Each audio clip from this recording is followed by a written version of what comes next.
اعوذ باللہ من الشیطان الرجیم بسم اللہ الرحمن الرحیم وَلَقَدْ أَرْسَلْنَا نُوحًا إِلَىٰ قَوْمِهِ إِنِّي لَكُمْ نَذِيرٌ مُّبِينٌ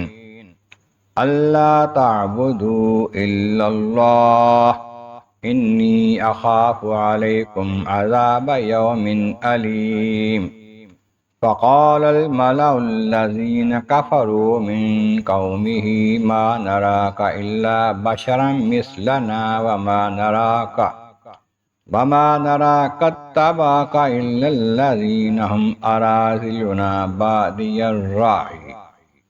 وما نرى لكم علينا من فضل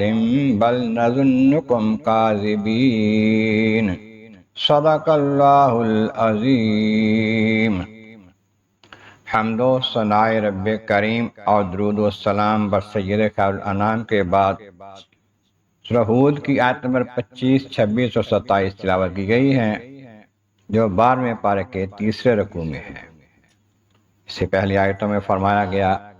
کہ جو ایمان لائے اور اچھے کام کیے اور اللہ کی بارگاہ میں جھکے، عجزی اختیار کی، وہ جنت والے ہیں، اس میں ہمیشہ رہیں گے۔ تو اس سے پہلے جن کا ذکر ہوا، منکرین، کافرین، ان کے عذابوں کا تذکرہ ہوا، تو یہ دونوں فریق جو ہیں یہ برابر تو نہیں ہو سکتے۔ ان کی مثال تو ایسے جیسے ایک اندھا اور بہرا ہے اور دوسرا دیکھنے والا اور سننے والا ہے، تو اس پر توجہ دینی چاہیے۔ اب اس آیت میں اللہ کریم جل شانہ فرمایا کہ تحقیق ہم نے بھیجا نوح علیہ السلام کو ان کی قوم کی طرف۔ جو طریقہ کار ہے اللہ تبارک و تعالی جل شانہ کا کہ قوموں کی طرف نبی بھیجتا ہے ان راہ حق بتانے کے لیے، دکھانے کے لیے، کہ جن کی قسمت اچھی ہوتی ہے وہ مان جاتے ہیں، نبی کی غلامی اختیار کر لیتے ہیں، اتباع کر لیتے ہیں۔ آدم علیہ السلام کے بعد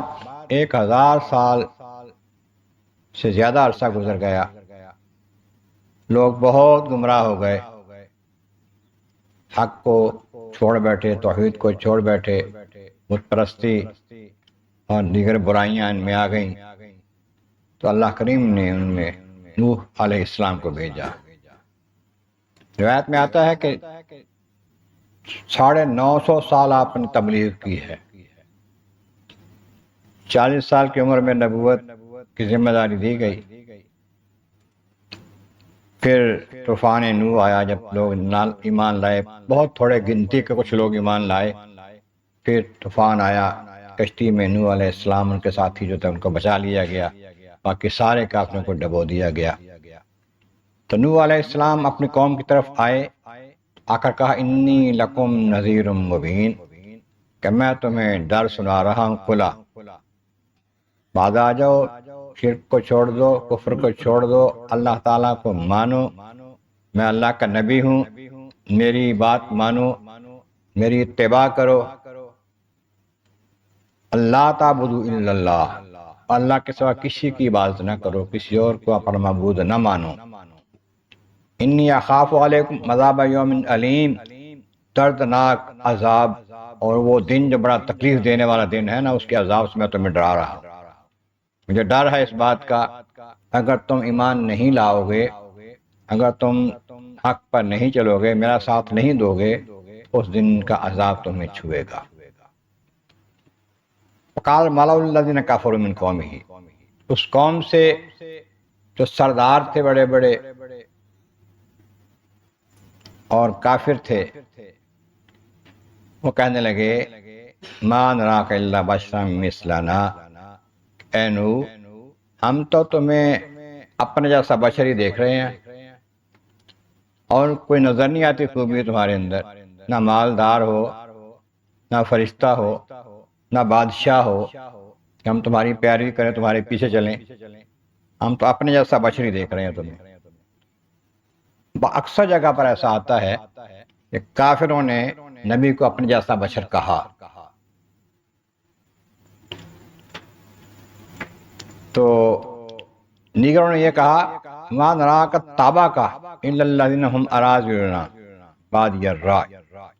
جو تمہارے پیچھے ساتھ لگے ہیں آپ کے اور آپ کے اطاعت کر رہے ہیں، آپ کی فرما برداری کر رہے ہیں، آپ کی اتباع کر رہے ہیں، آپ کی نبوت کو جنہوں نے مانا ہے، وہ بھی ہم دیکھ رہے ہیں کہ بڑے غریب لوگ ہیں، مسکین لوگ ہیں، ہمارے نزدیک ان کی کوئی عزت نہیں ہے، وہ آپ کے ساتھ لگے ہیں، تو وہ بھی بغیر سوچے سمجھے لگ گئے ہیں۔ ما نرا لکم اجرا من فاضل،